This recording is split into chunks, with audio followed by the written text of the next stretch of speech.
In this video, we're going to discuss the ListNode class and briefly discuss the linked list class. So a ListNode is a basic building block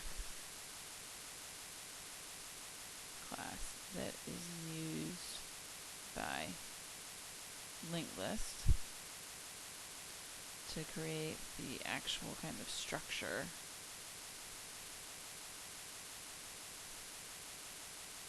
of the data structure. It is also a class that can be easily extended to add functionality to a data structure. So the ListNode class itself is going to be a very simple data structure, simple class. Doesn't have very many methods, doesn't keep track of a lot of information. Think of it kind of like a piece of a puzzle. It's one individual piece, it's got a little bit of information, and really it doesn't make much sense unless it is part of a bigger whole. And you can also maybe think of it like a train, where there's lots of different cars, and each car represents a list node. And you can keep adding in more cars to the train, or keep adding more list nodes to the list to store more data. What classes actually use this primarily is the linked list class, which implements list, meaning that it is very similar to the ArrayList class. And as we're going through this, you might wonder, why do we even need a linked list class? Why don't I just use ArrayList for everything? The reason for that being that linked list was created kind of as a building block for other data structures as well. And if you take a look at the linked list kind of class hierarchy here, you'll see it's part of util, and then it's got a few things that it kind of extends, and then it implements list, queue, dequeue, collection, iterable, clonable. Queue is one of those things that linked list actually kind of used. There was no actual queue data structure. To use a queue, you actually create a linked list. And we'll take a look at that and what all that means, but know that ListNode is the basic building block. It's used by linked list, which is going to be very similar to the ArrayList class, which should kind of help you as we're going through this, because you shouldn't have to focus a lot on how it works as we go through and kind of create our own. It's going to work very similar to an ArrayList. It's just you're going to be on the side of actually writing a data structure. Up until now, you use data structures like array and ArrayList that were already written. The methods were done. You just had to call what you needed, use the pieces were already there. And really, to understand a data structure well and know how you can fully use it kind of to its potential, you should know how to build a data structure from scratch. And to know how to build a data structure, you first have to know what they are built of. And so that's why we're going to talk about the ListNode class. So, ListNode. Very simple, but it can also come in many forms. So we will focus on what are called singly linked list nodes. They're only going to keep track of a value and the next thing in the list.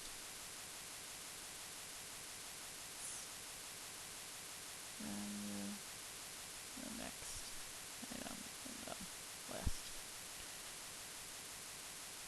Java's linked list actually uses a doubly linked list node because it's more efficient for a lot of things. But we're going to take it simple and just use a singly linked list node. So when I say that it keeps track of its value and the next item in the list, this is kind of what it looks like if you were to draw out a list node. So it's got a spot to put a value, And then next, and it's got a little arrow, and it's keeping track of whatever's next in the list. So if I had a bunch of these, actually in a list, my list would kind of look like this, with whatever values I'm storing inside of the list. So how do you actually go from one individual piece to multiple pieces that are all connected? How do you connect them? ListNode is a class. So if you're working with a class, there's going to be different methods that you're going to need to use. So always the first method that you learn for a class is the constructor. It's very simple.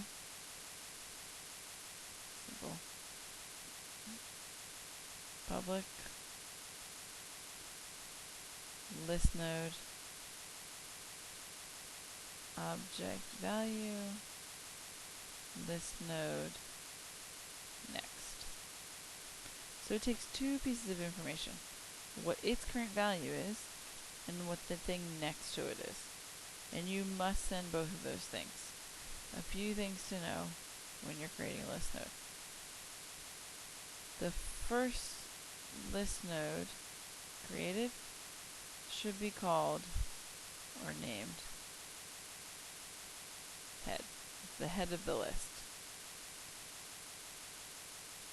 Nodes that do not have anything behind them must be given both a value and a next list node. But if you don't have anything behind you, that next list node is going to be null. So if we take a look at some code, I create my first list node, head, and it's going to equal a new list node with the value C and null. So what does my picture look like that goes along with that? Here's my list node.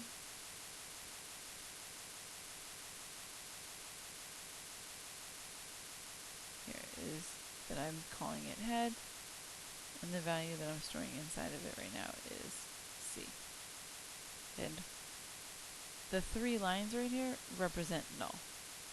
So whenever you see those 3 lines, that tells you that null is what it's pointing to next. So if I go through and I add in another list node, how do I connect a list node to head? Well, if I create just another list node,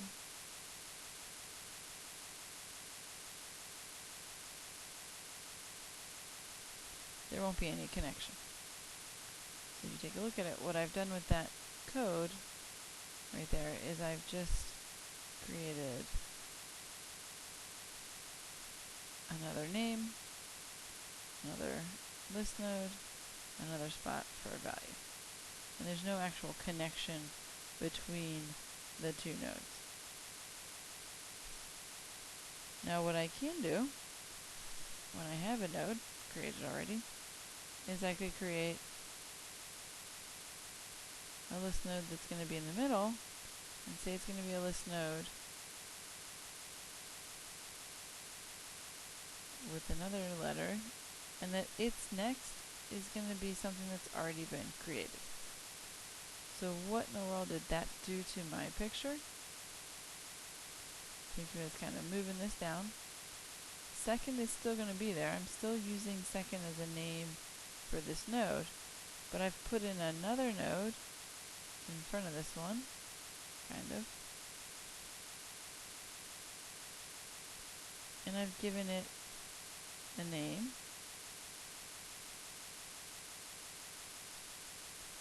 And I've given it a value.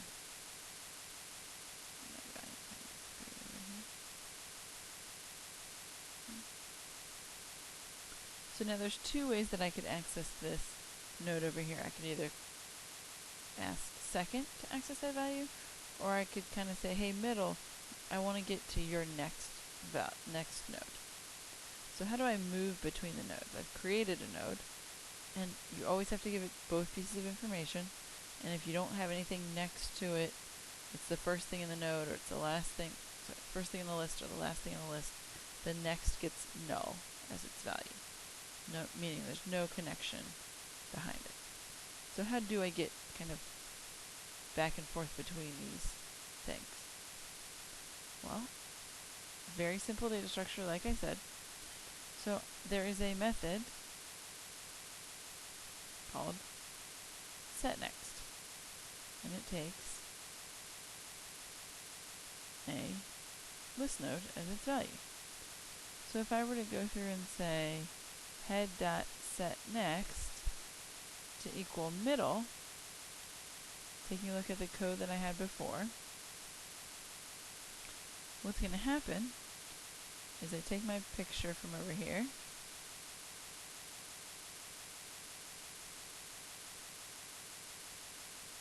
this is what I've got kind of going on, and what I've done is I've said I want to move this guy over here. This still has the name of middle, but now instead of heads next being null, heads next is that second value. So setNext allows you to change things. I could also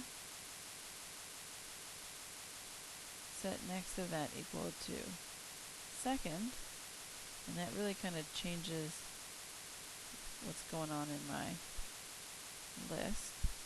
This is what it would look like if I went through and did that. 1 second.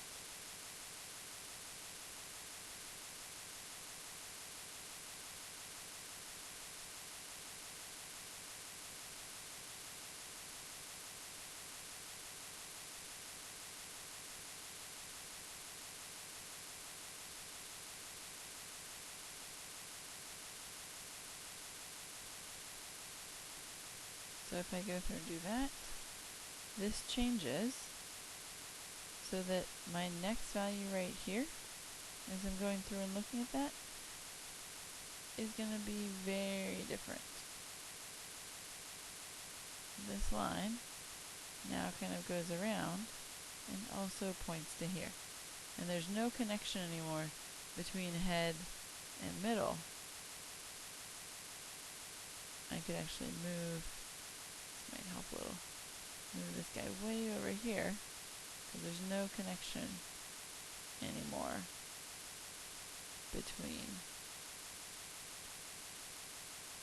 those values. Head is going to equal, head's next, sorry, is going to equal a link to second. And so you can see how it can get very confusing very quickly. You want to make sure anytime that you're using setNext that you know exactly what it is that you are actually connecting something to. And you can use setNext also to kind of add values to the list without giving them kind of an extra name. So if I was to go through and say second.setNext, I can actually create the new list node that I want it to point to inside of that method call. Just make sure that you send it both pieces of information. So by doing that, how I've changed my list right now is I've added in another value right there. It does not have its own name. The only way to get through to it would be to go through this node and say, hey, node, I need your next value. So that's great, but how do I actually do that? What method is going to allow me to find out, hey, what is somebody's next? Well, pretty simple. Public list node get next. And this returns the value stored inside of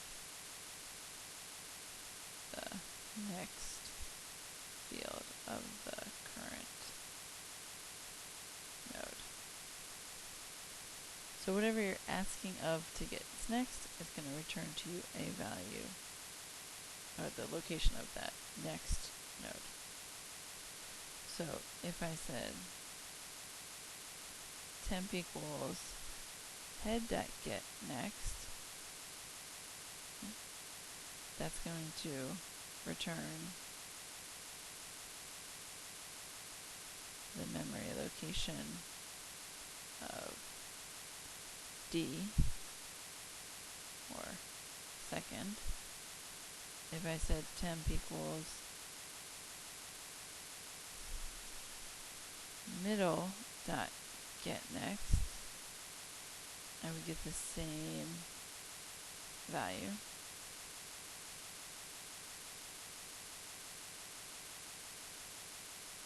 And you can even do things like temp equals second dot get next dot get next. You just want to be very careful when you're going through and doing something like this. You can quickly get yourself confused. So if you think about it, second dot get next returns E, for the memory location of E, and then E dot get next returns null. There's nothing attached to that node. I don't recommend doing things like .get next, because what would happen if there wasn't a value there? Then you're going to get null.get next, which is going to give you an error. So it's good to try to only go one node at a time as you're going through a list. So that allows me to create a node, and I can get the next value, or set the next value, the next node. The other methods that you need to know are public object get value, which is going to return the value stored in the current node, and public void set value that allows you to change what's being stored inside of a node. So it changes the current value in that node, does not return the old value. So it's not like our set for array lists. It's a very simple method. So if I were to take a look at my list from before, and what I've got going on here,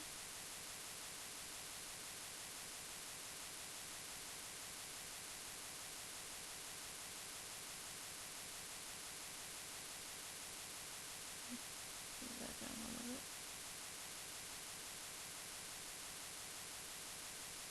and use my methods a little here. Head.set value to A is just going to come up here and make the change that this is now A. So this changes from C to A.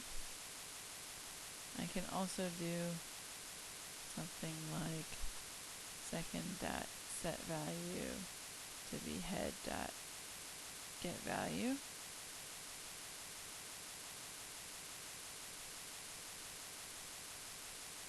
So think about what's going on here. Head dot get value is going to return A, and then set value A is what's actually getting called.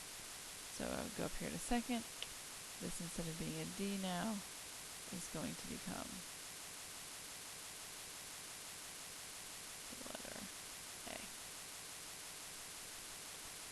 So you want to be careful whenever you're going through, get value, set value, and make sure that you're accessing them correctly. Same with get next and set next. So let's trace through one little block of code that is a little bit more characteristic of what you might see happening in an actual code segment. So I create a new list node. It is called C, or called head, and has the value of C being stored inside of it.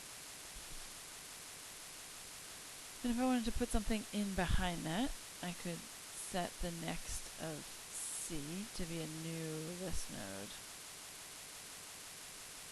D. So what just happened there? I've got first my value head, which is pointing to this node storing the letter C. Then I said, hey, set head, I want to set your next value to be a new list node, and that list node will have the value D inside of it.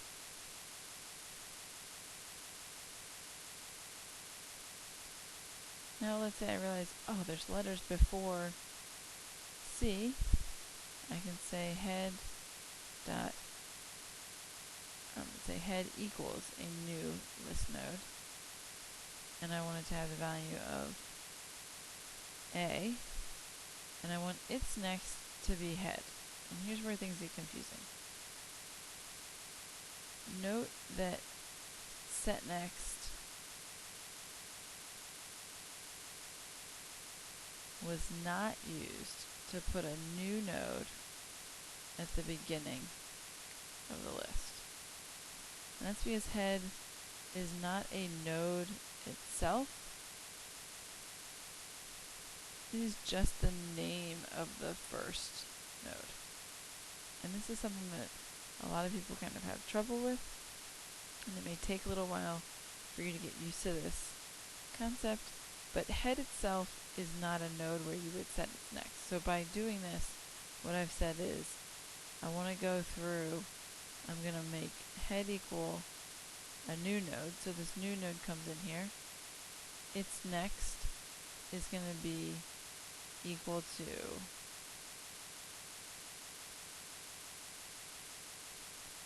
whatever is currently in head. So this is what head is currently pointing to. Here's a new node. Its next is going to equal head. Its value is going to be A. Because remember that everything on the right-hand side of the equal sign happens first. The new list node is created. A is given as the value. Head is given as the next. Once that node is created, then head moves down here. And that's what's happening, really, in that line of code. And then if I realized, hey, I want to go in and I really need to put in another node, what I can do is create a temp node that equals a new list node. It has the value of B. And let's say, I'm kind of doing it the long way. So now I have a new node. It's got a value of B. Its name is temp.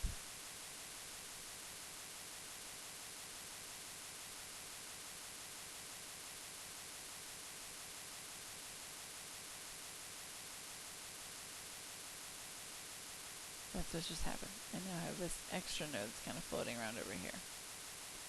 And then I could say, hey, temp, I want you to set your next to equal head dot get next.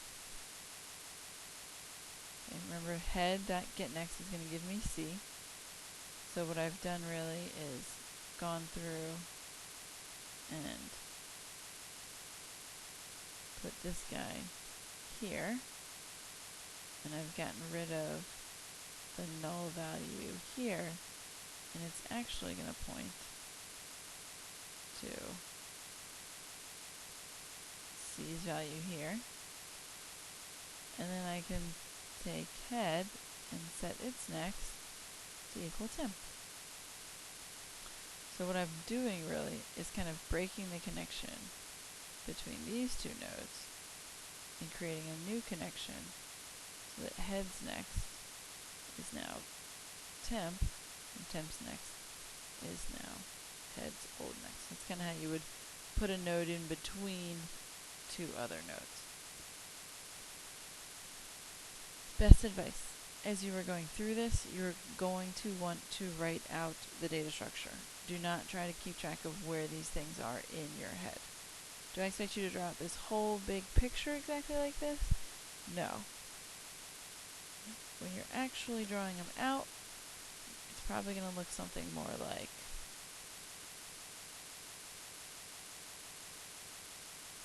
head, a box, the value A, the value B, the value C, the value D, and then null. Just kind of 3 lines there at the end. So I do not expect to see big boxes like this, but when you're drawing out a data structure like this, you do want to make sure that you're going through and that you're tracing through it by going through the steps and drawing it out. Don't try to keep track of all of this in your head, because this can very easily and quickly become confusing. So you've got some practice to do and work on this. This is going to be the kind of the building block for how we do the next few data structures, and you'll see how we can kind of create them from scratch.